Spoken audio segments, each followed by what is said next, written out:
Welcome back to the Wolverine.com podcast, our video edition. I'm John Borton, here with our man Tom Crawford in East Lansing. Absolute one of our all-time favorite guests. And Tom, we have plenty to talk about. A lot of seasons are ending. A lot of spring football practice is over now. But I want to start with hockey for Michigan because I just, is there anything more, uh, any more empty feeling than to have an overtime loss in hockey? You have all this frenetic action taking place, and then all of a sudden, boom, it's over. You nailed it, and that somewhat frustrates me about the sport sometimes because, I mean, Michigan in that overtime against Denver was absolutely terrific. They won that extra period, I thought, just like they won the second period. But one little mishap here and there. Oftentimes, a puck can go off a skate or just a bad calculation, one guy not doing his job, and boom, it's over with. It's death defined. I go back earlier in that period that the puck just kind of curls up on the ice where Michigan potentially could have had a game winner on a breakaway.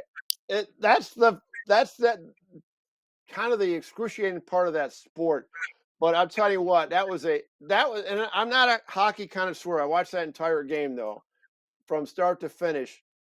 And I'm smart enough to figure out that was a slobber knocker, hard hitting, high caliber college hockey game, in my opinion. Yeah, no doubt about it. And Michigan had high hopes of certainly making it to the championship game and maybe winning it all. Just a really tough situation for the Wolverines. And then in the wake of that, they get four guys signing pro contracts. There's always that churn. They're still going to have a ton of talent, but it's going to be young once again, and that's kind of how you have to win in hockey these days. It's a lot of times how you have to win in basketball. Well, I call Michigan in hockey the Kentucky basketball of hockey, and I'm not saying that in a negative light. For anybody who have negative feelings about the University of Kentucky Wildcat football basketball program, in terms of just getting this super high caliber talent coming in lately, and for the most part, um, over there. I mean, Michigan's always had good talent in hockey, but extraordinary hockey. I mean, you could talk about seven guys getting drafted. My point, or whatever the number was, first round picks, is crazy, the caliber of hockey. But they're going to have new guys in, and that's Mel Pearson's doing a great job. But there's so much luck. You have to have everything fall in place. And look what Denver did. I mean, Denver went on and they cashed in with 5 goals to beat Minnesota State, formerly Mankato State, as I remember it, in the final. That could have been Michigan. They could have won it all. And maybe it's going to be one of these years when they don't have as much talent and they put it all together. But they're always in the hunt. It's a heck of a program. It's a heck of an athletic program, as we know. And the constellation of all this, the near misses in football, the Final Four in football and hockey, and the Sweet 16 in basketball, and all the other Olympic sports doing well, is they're going to get the All Sports Trophy, whatever that's called. I don't know if it's called the Sears Cup, whatever it's called these days. It looks like Michigan's going to get it the first time ever and grab it away from Stanford, who always seems to have it. Which would be amazing with Stanford's 118 sports varsity sports. Yeah, Whatever 36 to 25. Yeah. So you mentioned football. We've got to talk football. I am in the process of writing a piece for the Wolverine on 7 reasons why Michigan can win the Big Ten again in 2022. As you watched spring ball develop and heard all of what was coming out of there, do you have the same feeling? Is this once again a serious Big Ten contender? I think so, because I think it's going to bring, and I don't mean to pin this on one player, but I mean, Darius Clemens is that guy. Adrian Arrington, Mario Manningham. I mean, he's that guy. that can stretch the defense, that wideout that can stretch the defense. I'm talking about that freshman from Portland, Oregon, 6'3", 205 pounds, Rip City. Wow. That receiving room alone is going to cause a lot of threat to opposing defenses in my mind. So I'm super excited about the offense. Obviously, the running back room is solid, and quarterback has depth. We know that, no matter where we want to go in that discussion, and that's an ongoing discussion by Cade McNamara, J.J. McCarthy. But my point is this: is offense is going to be spectacular. I truly think it's the defense and that defensive line. Could Mozzie Smith have a great year? I mean, you have so much content to work for, John. Your biggest challenge is coming down to those 7 reasons that you cited. I mean, there's tons of them that you could go in a direction with that type of an article. Yeah, there's no doubt about it. And you're mentioning the offense. We're going to talk about the offense. I would give you a guy on defense that you watch really closely, because in Mike Morris, they have a Oh, guy that yes. has to step up for an All-American. You had Hutchison that did it all for Michigan, and certainly David Ojabo on the other end. Just a real tragedy of him getting injured in the pro workout. We wish the best for him, but you've got the next round of guys, and who is going to be? You don't ask them to be a Hutchison, but you ask them to have that opportunity and take advantage of it. Mike Morris, how good can he be on that defensive side? Here's what I think about this, and we've talked a little about the schedule.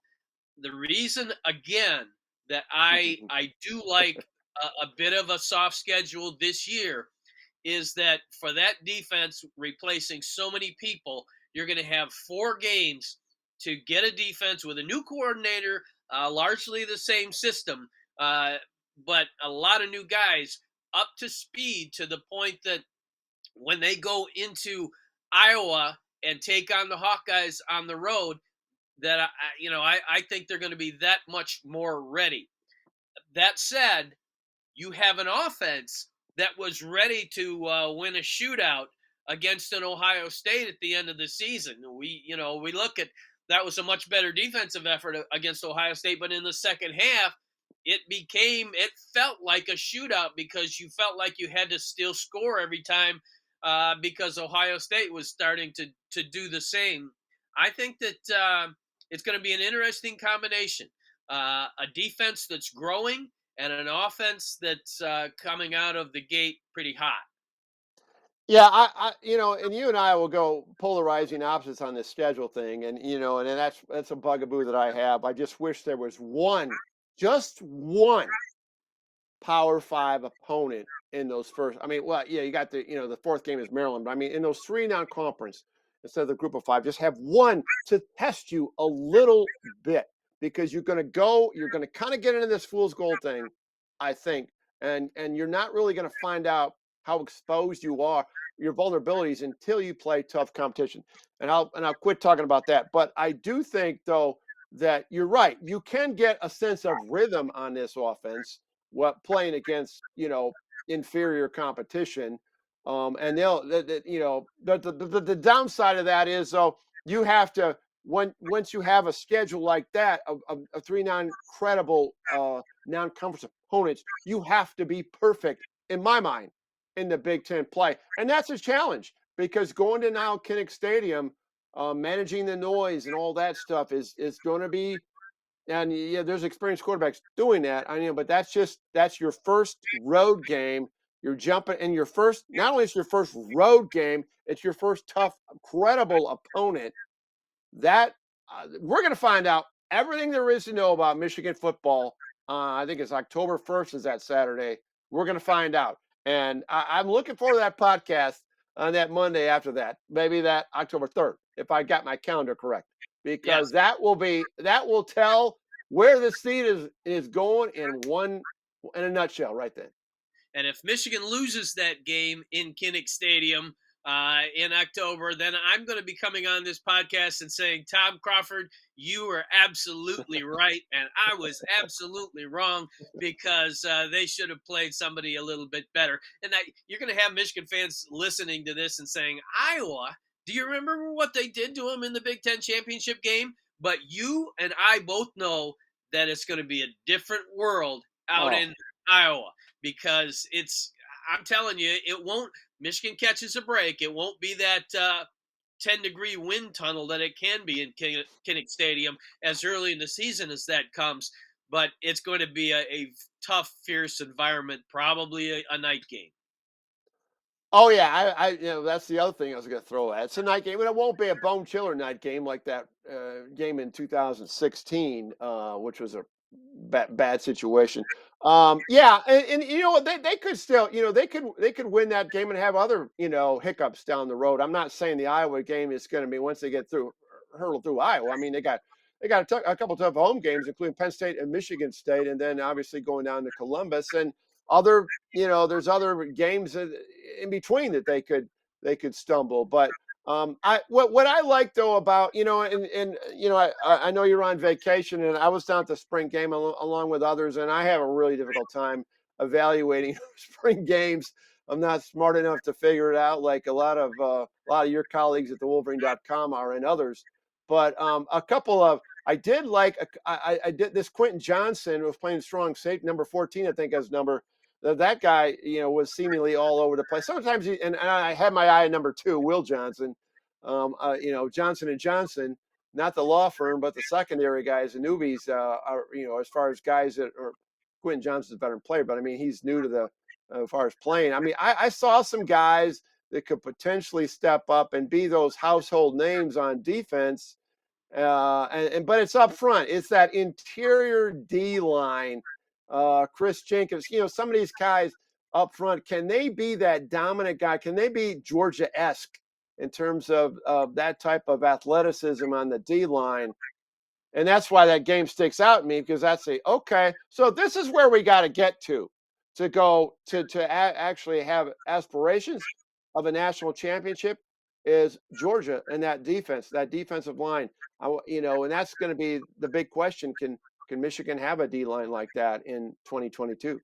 Well, one of the things I like about that is you have someone that is in charge of that defensive line that has made himself an elite defensive line coach in this country. To bring in a Mike Elston is Hmm. is huge for this team. I know the folks that are over in Notre Dame that I talk to think that that's a big loss for the Irish in a very big game for Michigan. So I think you've got a plus there. I think they've added some depth. You do have some young guys coming along that I think are going to really step up. We got to see how that looks. But the people that we have talked to that have watched this very closely like the defensive line more than they thought they would in light of those guys leaving. I will ask you this. I have to ask you at least one fairly underhanded question, at least in terms of putting you on the spot that gets us back to the quarterback situation. We talked about the how the importance of the Iowa game. Who's going to start that game for Michigan at quarterback in Kinnick Stadium?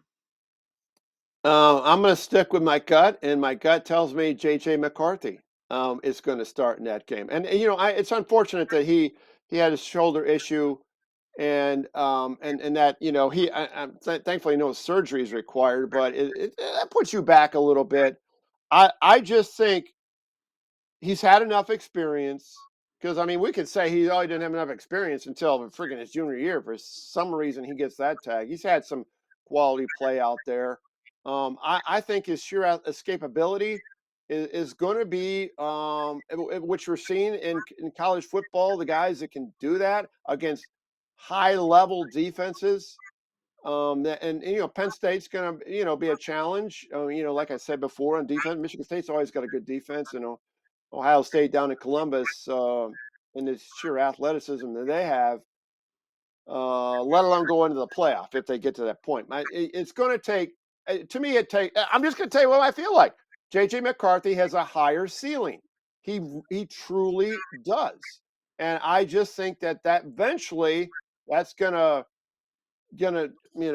cream's gonna rise to the top. Let me tell you something. If we sit around here with JJ McCarthy, all the talent that young man has, all the he's focused. He's as focused as Cade McNamara. They're both focused. They both want to win. I get all that. But he's throwing balls after coming home from from a road game and up in Wisconsin. He's engaging some receivers. Let's go throw. I mean, let's go run to do his passing tree and stuff like that.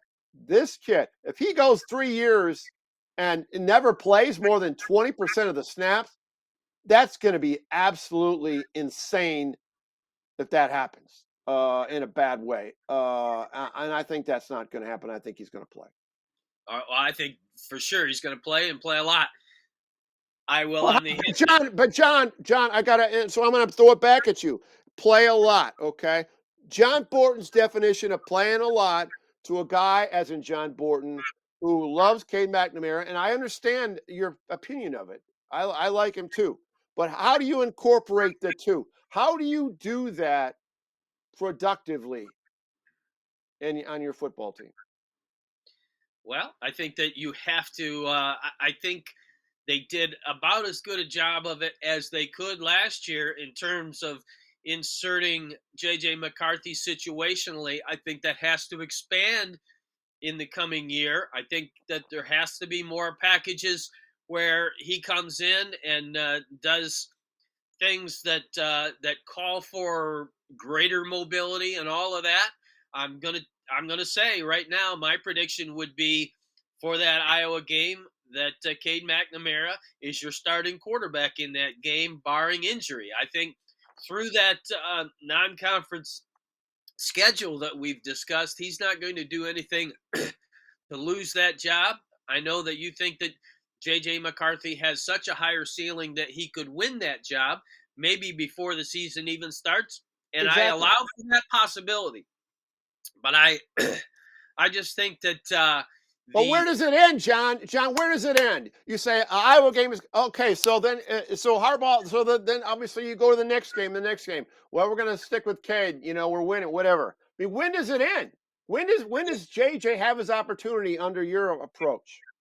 well, it ends in one of two ways. If JJ McCarthy shows himself so much superior that you cannot deny it, and it's time for Jim Harbaugh to make that call, whether it comes because of something that's happening on the field or something that he sees in practice, or you're not headed for another Big Ten championship quarterback. Cade McNamara uh, considers himself a Big Ten championship quarterback, has the resume to prove it, and if he's on his way to another Big Ten championship, has Michigan humming along undefeated, I think it's going to be hard to make that switch. I'm just telling you. I mean, we agree to disagree. I mean, I am just baffled that we're if this goes into this situation this year, and I'm borrowing the situation that. I mean, I think JJ is gonna win this job. I'll just say that, and but I want to ask you another question. Let's be a point counterpoint. Well, Do you wait, see before you do, hold on a second? Do you see a before you 50-50 thing? do, A 50-50 thing of sharing it, a la the Brady Henson thing? no, No, I don't want to see that. I don't think that's too arbitrary. Give this guy 2 quarters and this I'm talking guy two about quarters. packages. But your packages, doesn't have to be one quarter, one quarter. But I mean, do you think approximately? I mean, the 20% stuff for JJ is a complete waste. Yeah. Complete. What if it was 35 or 40%? And Yeah, yeah. let me just say that you and your point of view have untold supporters, not only on the fort, our premium message board, but also across Cheers. the country. So I'm not claiming that. Okay, it's Tom Crawford and a handful of JJ McCarthy fans against the world. It's not.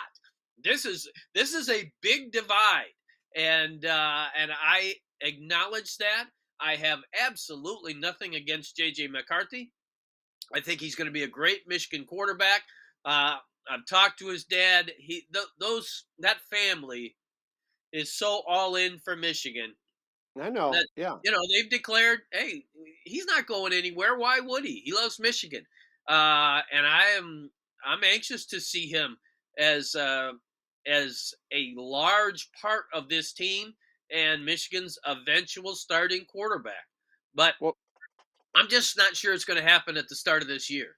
well, they're telling you, yeah, he's not going anywhere. Yeah, because he's getting the majority of snaps. But how the how things can change if the dynamics change on that and his participation in that. And then one of the other thing is that I noticed about Cade is that and in the post game presser, it really wasn't. I'm kind of mad at myself or some others are not bringing it up, but he really doesn't acknowledge JJ that much. Um, I've noticed. I mean, it's like in this post game presser, talking about things. It was all about from his perspective and nothing else. Um, I, Davis Warren, the great young man who did that, who's coming back, he acknowledged him, and JJ didn't play. I understand that, but I'm curious to know how Cade would accept losing a larger percentage than 20% of the snaps or whatever, sometimes less than that going in before being all into Michigan because that transfer portal is a very tantalizing off ramp for college football players when things aren't working out the way they want to. No doubt about it. No, hey, it is a highly competitive situation. Both those guys want to be the man. I didn't hear Brian Greasy saying anything about, oh, this young kid behind me, Tom Brady. He's pretty darn good. Back in 1997. Um, yeah, I get it. These guys are fighting it out, and I think to the extent, excuse me, that they can keep it civil and keep it productive for Michigan football, it's a good thing. So Yes. before I Yeah. let you go, though, one last thing. So much of Cade McNamara's success last year was because Michigan had a dominant running game that Tom Crawford had been waiting to see for a long, long, long time. And what do you think about? Okay, Hassan Haskins is gone, but you've got Donovan Edwards stepping up. You've got Blake Corum. You've got an offensive line that is 60% returning starters and a Remington Award finalist plugging in at center, along with another good young player.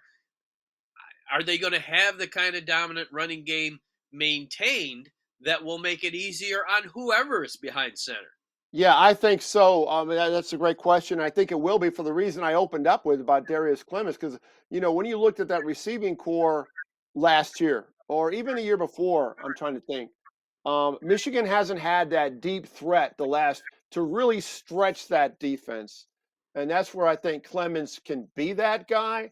Not to put pressure on an incoming freshman, but he represents that kind of guy in that very talented receiving core room. So that's going to help. And the transfer from Virginia, I can't pronounce his last name, and you're going to have to help me with that all fall long, John. Maybe we'll have to take lessons how to pronounce his last name. What do we call him? Ola or Ulu? You just call him Olu. Olu. Okay, okay. That's what I'm going to go. That young man was a post game presser, very impressive. I mean, when you Remington Award finalist, I mean, my God, this is crazy. And the way other players were talking about him, fitting in, just the whole team guy thing, and like look like he's been here all along. That's a great sign, and it all starts with the guy that snaps the football and I'm excited about this offense. I can't. It's bubbling over right now. I think Michigan's never going to have any problem of putting points on the board against anybody. All right. I expect by the end of the season, the name Oluwatimi will flow off Oluwatimi. Michigan lips, just like the name Tom Crawford does. Tom, Always super to have you on the podcast. Thanks for joining us. And just like you said about being civil, we are always civil, John, on the Wolverine podcast, no matter if we agree or disagree on any issue out there. And always a pleasure and look forward to next time, JB.